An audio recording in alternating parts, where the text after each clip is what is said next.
Hello, Accounting Superstars. This is Professor Don Bush from the Accounting Superstar channel. I've been a professor for about 30 years, CPA for about that long, and I've got great ways to explain accounting, folks. And while it's a pretty cloudy day here in Colorado, we had a big lightning storm last night. The electricity flickered a lot, but never went out. I live in Conifer, Colorado. It's up in the foothills. It's a pretty nice place to live. It's not very crowded, and the temperature is usually really nice. Except for the wintertime, it can snow quite a bit. But anyways, today's lesson is about the Sunset Sailboat Company and finding the break-even point.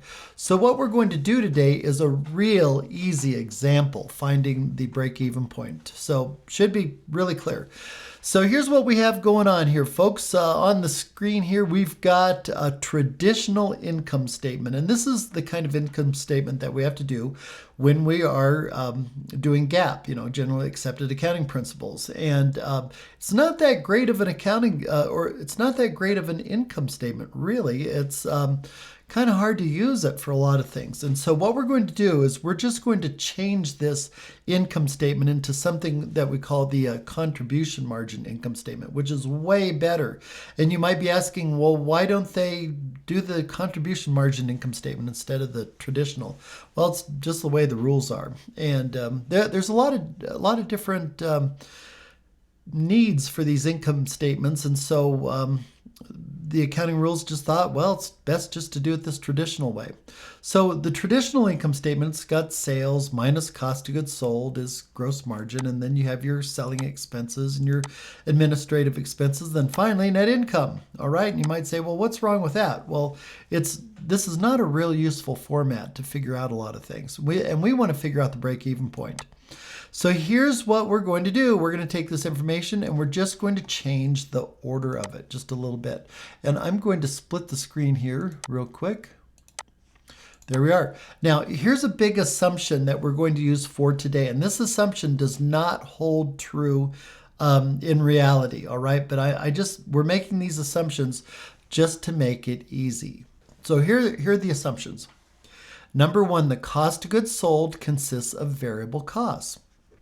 And I hope you know by now that variable costs are costs that go up when production goes up. That is, if we build more sailboats, we'll have more variable costs. And variable costs are things like direct labor and direct materials and variable overhead. And so we're assuming that cost of goods sold is variable. So this $300,000, we're assuming it's variable. And that's not a good assumption, but we're doing it today just so we can keep things simple. Cost of goods sold generally does not behave this way.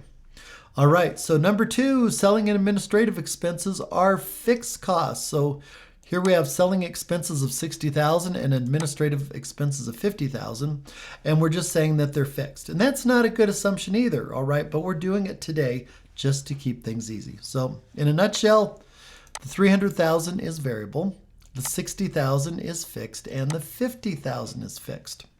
So coming down here to the format that we want to use, here we go, sales. Let's write down sales. Well, sales is not going to change.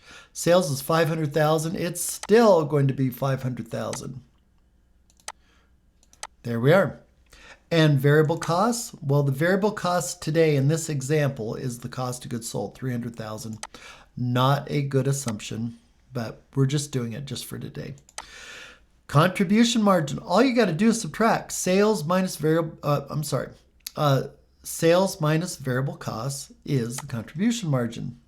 There we go. And fixed costs, well, the fixed costs today in this example is the $60,000 and the $50,000 for a total of $110,000. And then we get the net income. There we go, $90,000. And if you notice, net income is identical to the amount up above here. So we're not changing anything. We're just rearranging things. I like to think of it as rearranging the furniture. You still have the same living room, but you're just moving the furniture around. That's all we're doing.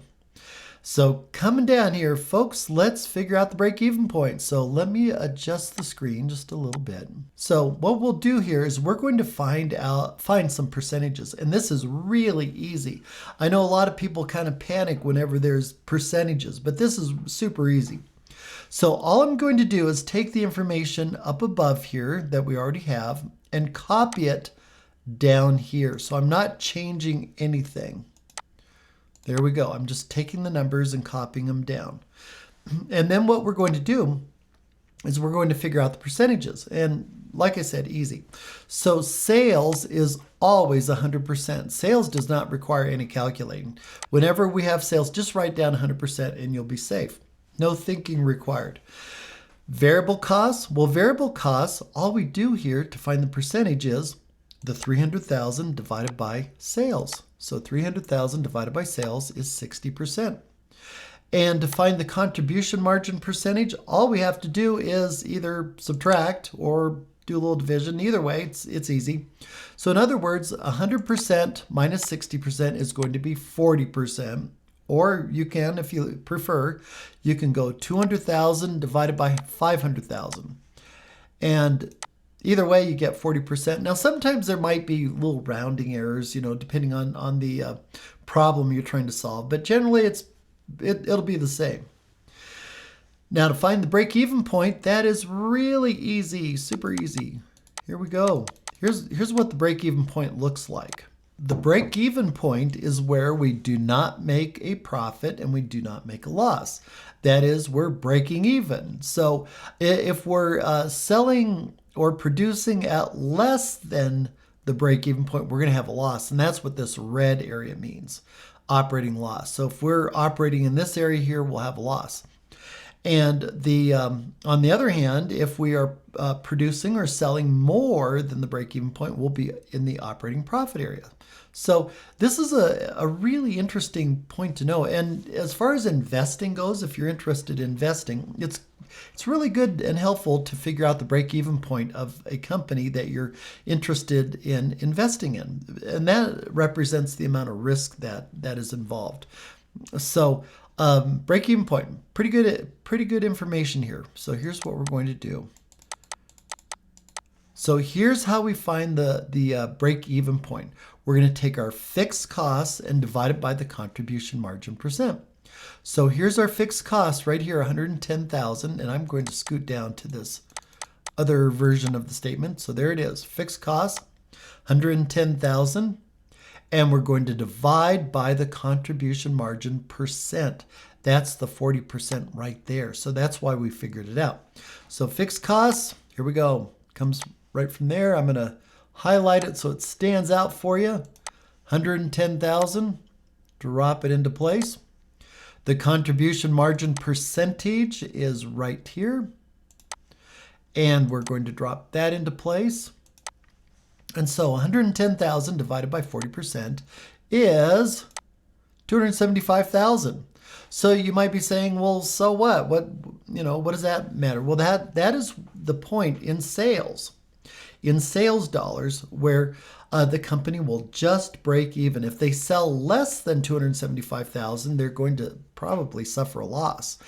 And if they sell more than 275,000, they'll probably have a profit.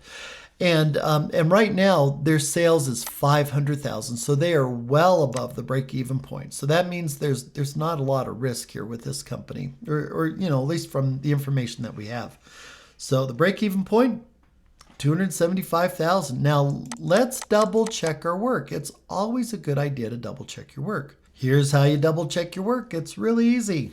Here's all you do is you write down sales. Now the break-even sales, we figured it out a moment ago, $275,000. There you go. And folks, it's always going to be 100%. Just write down 100%. And it's helpful if you put in these percentages. Now the variable costs, well, what will that be? We didn't figure that out, but it's really easy to figure out. Here's what we do. Variable costs had a percentage of 60%. So here we go. I'll highlight it in green there. So 60%. So let's take that 60% and drop it right down into here. 60%. So here's all you do. It's easy. You just go 275,000 times 60%, and you've got it. There you are. And to figure out the contribution margin, it's easy. All you got to do is subtract 275 minus 165. Bingo, we're done. And we really don't have to figure out the percentage here, but since it's so easy, let's just do it. 100% minus 60% is 40%. So there you go. And you could double check your work too. You could say, oh, 40% of sales should be 110,000. All right, minus the fixed costs. Now, fixed costs are not changing. Fixed costs are fixed. They're staying the same. So fixed costs were 110,000. They're not going to change. There we are. And our net income. So if our contribution margin is 110,000 and we subtract away our fixed costs, which is also 110,000, you know what our net income is going to be? Our net income is going to be 0. In other words, our break-even point. So in other words, we've proven that this is our break-even point. So break-even point sales, 275,000. There we go. So we got it. So folks, I hope this lesson was easy. If you didn't catch it, rewind, watch it again. It's not that hard. Hey, a couple of things here. If you go to accountingsuperstars.com, I've got all these videos listed by topic. So they're easier to find on my webpage. So check out accountingsuperstars.com. All the videos are listed by topic. So that way you can find what you're looking for. Also, hit that subscribe button and like button because that tells YouTube that you guys like this stuff and tells me that you like it too. And I'll keep making these videos. So until next time, over and out.